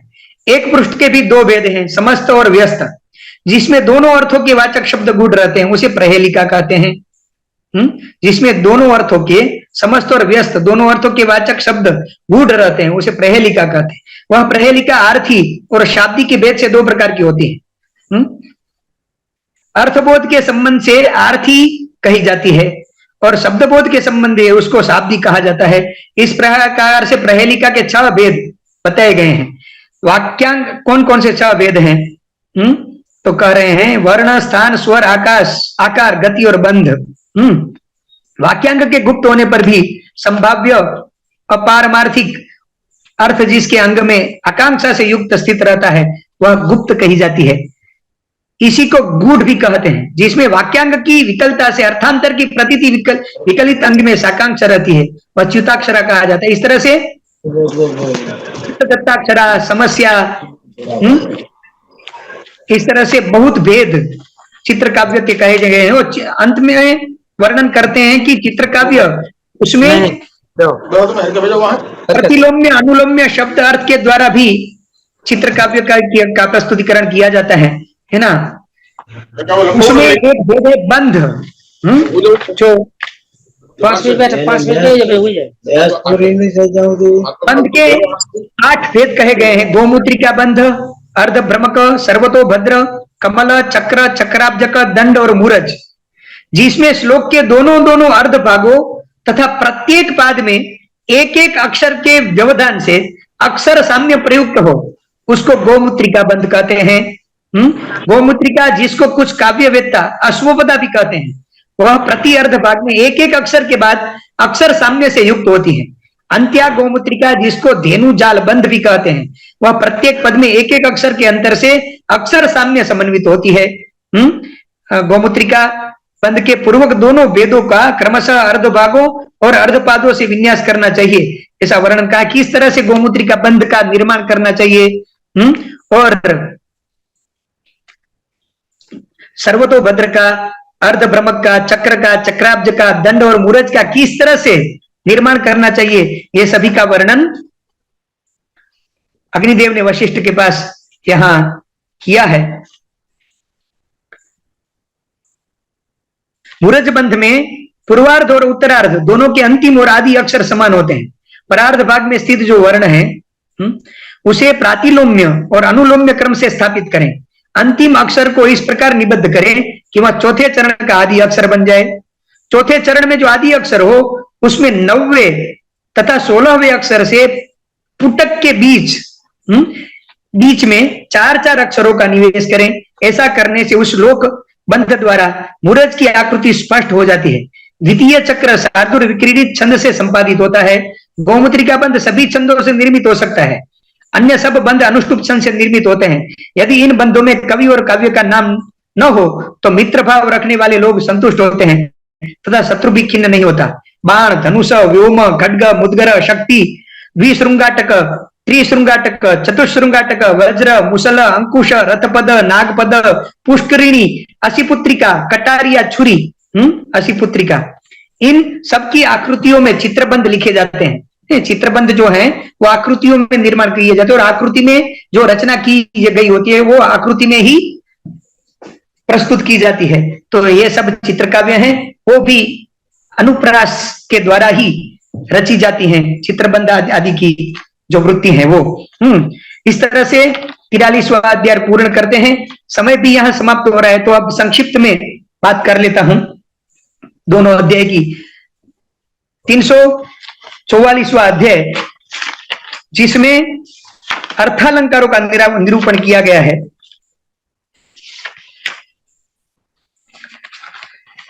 अग्निरुवाच अलंकरणमर्थानाम अर्थालंकारयिष्यते। अर्थों के चमत्कार को अलंकार कहते हैं, इस है ना। और अलंकरणम अर्थानाम, अलंकार फिर से लक्षण दे रहे हैं। अलंकरणम अर्थानाम अलंकार हयिष्यते, अर्थों को अलंकृत करना उसको अलंकार कहा जाता है। अर्थालंकार इसको कहा जाता है जो अर्थों को अलंकृत करते हैं। तम बिना शब्द सौंदर्यम अपि नास्ति मनोहरम। अर्थ के अलंकार के अर्थ जहां अलंकृत नहीं होते वहां शब्द का जो सौंदर्य हो वो शब्द का सौंदर्य भी मनोहर नहीं लगता, वो सौंदर्य नहीं गिना जाता है, ऐसा अग्निदेव कह रहे हैं। अर्थों के चमत्कार को अर्थालंकार कहते हैं। इसके बिना काव्य शब्द सौंदर्य समन्वित होते हुए भी हृदय स्पर्शी नहीं हो सकता, मन को आकर्षित नहीं करता। अर्थालंकार से हीन सरस्वती विधवा के समान शोभित होती है, ऐसा कह रहे हैं। अर्थालंकार रहिता विधवेव सरस्वती। अर्थालंकार के बिना की जो सरस्वती है, जो काव्य गुंफना है, वो काव्य गुंफना विधवा के तरह लगती है। अलंकार रहित है ना।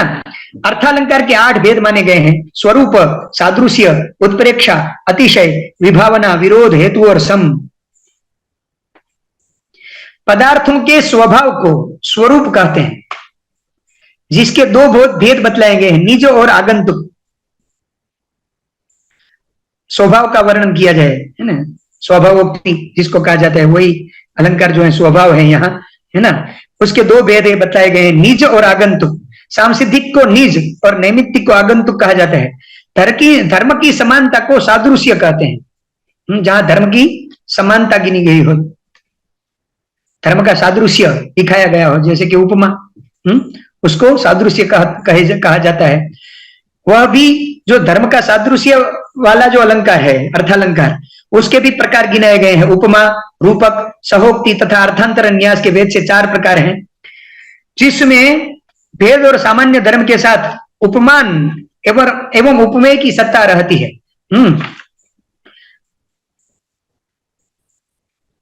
सादृश्य अर्थालंकार में उपमान एवं उपमेय की सत्ता रहती है, उसको उपमा कहा जाता है। ऐसा कहा है, क्या कह रहे हैं देखिए।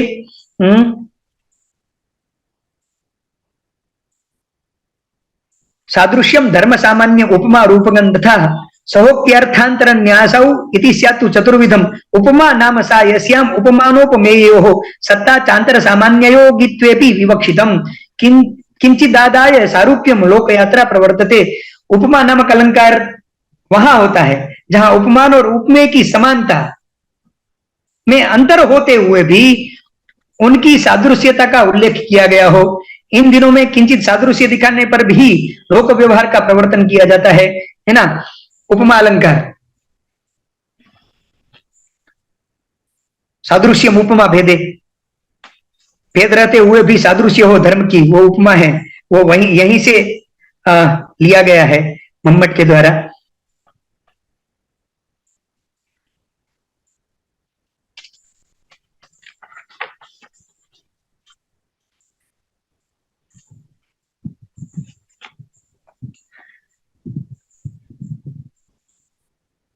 अब उपमा के भेद कहे जा रहे हैं। प्रतियोगी के उपमान के, प्रतियोगी माने उपमान के समस्त और असमस्त होने से उपमा 2 प्रकार की मानी गई है: ससमासा एवं असमासा। घन इव श्यामः इत्यादि पदों में समास के कारण वाचक शब्द के लुप्त होने से ससमासा उपमा कही गई है। इससे भिन्न प्रकार की उपमा असमासा है। कहीं उपमा द्योतक इवादि पद, कहीं उपमेय और कहीं दोनों के विरह से ससमासा उपमा के 3 भेद होते हैं। इस तरह से उपमा के 29 प्रकार का वर्णन यहां अग्निदेव ने वशिष्ठ के पास किया है। और इन सभी जो प्रकार हैं उन प्रकारों का वर्णन सरस्वती कंठाभरण में भोजराज ने लक्षणों के साथ और उनके उदाहरण देके अग्निपुराण के जो लक्षण हैं उसको स्वीकृत कर उनके उदाहरण प्रस्तुत कर बहुत अच्छी तरह से प्रस्तुतिकरण किया है। ससमासा उपमा, फिर धर्मोपमा, वस्तु उपमा, परस्परोपमा, नियमोपमा, अनियमोपमा, इस तरह के समुच्चय उपमा, कई प्रकार की उपमाओं के लक्षण यहाँ अग्निदेव ने बताए हैं। संशयोपमा, वाक्यार्थोपमा, साधारणी, अतिशयनी, 2 प्रकार की वाक्यार्थोपमा है। जो एक का उपमेय है वही दूसरे का उपमान है, अर्थात दोनों एक दूसरे के उपमान उपमेय कहे गए हो तो उसे अन्योन्य उपमा कहा जाता है। गमनोपमा, प्रशस्त, निंदा, कल्पिता, सदृशी, किंचित सदृशी, ये 5 प्रकार और भी हैं उपमा के: प्रशस्त उपमा, निंदा उपमा, कल्पिता उपमा, सदृशी उपमा, किंचित सदृशी उपमा, इस तरह से। अथवा भेद के तिरोहित होने पर उपमा ही रूपक हो जाता है ना। किंचित उपमान और उपमेय में भेद के द्वारा जो साधर्म्य का वर्णन किया जाए तो उपमा है, मगर उपमान और उपमेय दोनों में समानता ही दिखाई दी जाए, पूर्ण रूप से एक ही कर दिए जाए है ना, दोनों को समान ही गिना, एक ही गिन लिया जाए तो उसको रूपक कहा जाता है ना। तुल्य धर्म से युक्त दो पदार्थों का एक साथ रहने के वर्णन को सहोक्ति कहा जाता है। पूर्व वर्णित वस्तु के समर्थन के लिए साधर्म्य अथवा वैधर्म्य से जो अर्थांतर का उपन्यास किया जाता है उसे अर्थांतरन्यास कहते हैं। जो कालिदास ने अर्थांतरस्य विन्यासे कालिदासः विशिष्यते, अर्थांतरसना उदाहरण कालिदासના ગ્રંથમાં ઘણા બધા આપણને જોવા મળે। अतिशय अलंकार નું વર્ણન કર્યું છે। કોને કહેવાય अतिशय अलंकार, किसको कहा जाता है? जिसमें चेतन या अचेतन पदार्थ की अन्यथा स्थित परिस्थिति को दूसरी तरह से माना जाता है, उसको उत्प्रेक्षा कहते हैं। उत्प्रेक्षा का वर्णन किया। लोगों को सीमातीत वस्तु, लोगों के व्यवहारों से ऊपर उठ के जो वस्तुओं और धर्म का कीर्तन, उसको अतिशय अलंकार कहा जाता है। यह संभव और असंभव के भेद से दो प्रकार का अतिशय अलंकार बनता है। इस तरह से अर्थालंकारों का वर्णन किया है। और 45वें अध्याय में शब्दार्थ उभय अलंकार दोनों का वर्णन किया गया है। अग्निदेव वशिष्ठ जी को कहते हैं,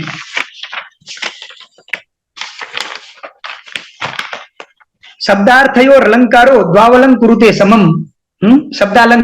शब्दार्थ अलंकार का यहाँ लक्षण दे रहे हैं। शब्द और अर्थ दोनों को जो अलंकृत करता है, दोनों में चमत्कृति उत्पन्न करता है, उसको शब्दार्थ अलंकार कहा जाता है।